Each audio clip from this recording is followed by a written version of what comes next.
What's up guys? Welcome back sa ating channel. So for today's video, mag-unbox tayo and gagawa tayo ng first impression dito sa panibago natin na helmet. Ito nga pala yung Storm 3 full face helmet. So galing to kay LS2. So kakarating lang nito sa atin. So ayan, unbox lang natin ito and gagawa natin ang first impression. And then siguro sa mga susunod na video, gagawa natin to ng review.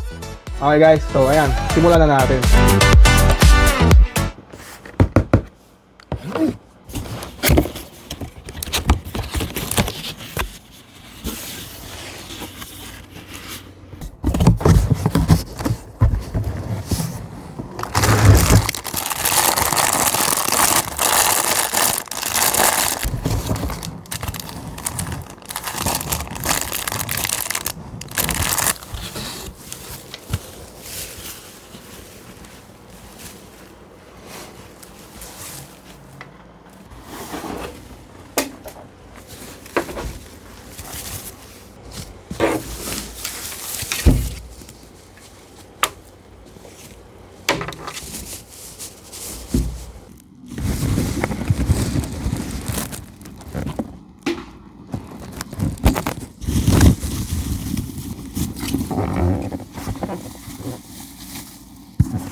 So ayan guys, sheesh! Napakaangas ng helmet na to.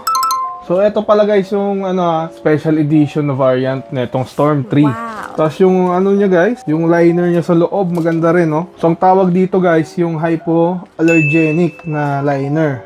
So pinakauna ko to guys na full face helmet. Kung napanood nyo yung mga previous vlog ko, sabi ko dun nung nag-review ako nung Spider Arrow 2 na modular helmet, sabi ko doon, kaya ako lagi naka-modular kasi walang kumakasya na full face helmet sa akin. Since naka-timing ako ngayon ng 3XL na size, so ang ulo ko kasi guys, 64 to 65 cm.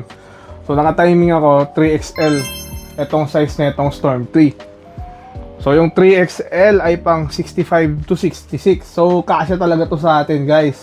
Kaya kung yung mga ulo nyo ay malaki din yung measurement, nahihirapan kayong humanap na kakasyang full face helmet sa inyo, papakita ko sa inyo kung kakasya to sa atin. Itong 3XL lang LS2.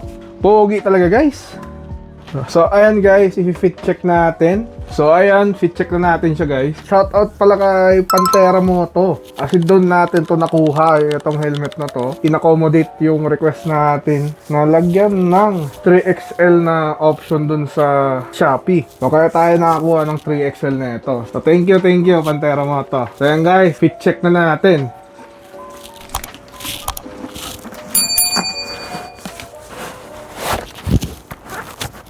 So ayan guys, saktong-sakto lang sa atin yung 3XL ng LS2. Wala siyang pressure points.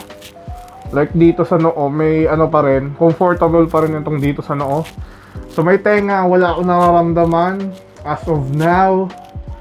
And then, ayun, comfortable yung helmet. So mas mag-anto kesa dun sa mga modular natin.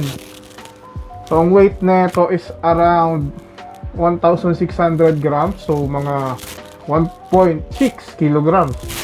So yan yung weight niya. Ito naman, nakikita nyo dito, around 2 kilos, pero 1,800 grams etong Spider natin. So yan guys, kung nakikita nyo, poging-pogi talaga yung helmet. Pogi, ina. Ayan, close natin yung visor. So ayan, poging-pogi guys.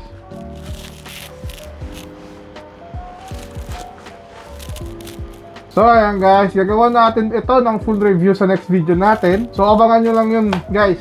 So yan lang guys about dito sa Storm 3 natin. Ano lang kasi to guys unboxing. And then first impression. So ayan. Goods talaga guys.